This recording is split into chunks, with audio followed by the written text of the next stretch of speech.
सोना के कदर सुनरा जाने तुहरा के का मालूम।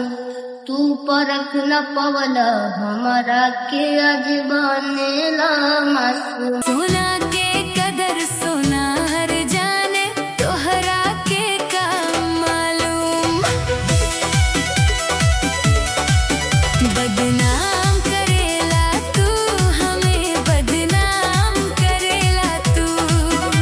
सोना के कदर सोनार जाने तोहरा के का मालूम। दर्द ये मेरे दिल का आंसू सहा नहीं जाए। बदनाम करेला तू हमें बदनाम करेला तू। सोना के कदर सोनार जाने तोहर के का मालूम। दर्द ये मेरे दिल का आंसू सहा नहीं जाए। मेरे सच्चे प्यार को क्यों नीलाम करेला तू। बदनाम करेला तू हमें बदनाम करेला तू।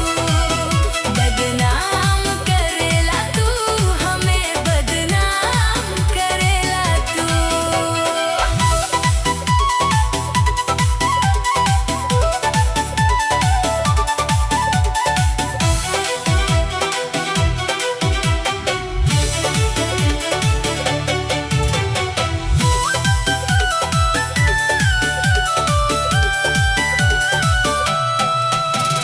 प्यार की कीमत आशिक जाने दर्द न समझे ज़माना।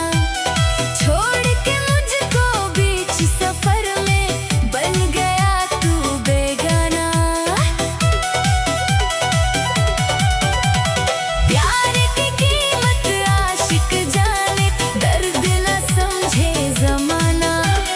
छोड़ के मुझको बीच सफर में बन गया तू बेगाना। झूठा दिखा कर सपना जीना हराम करेला तू। बदनाम करेला तू हमें बदनाम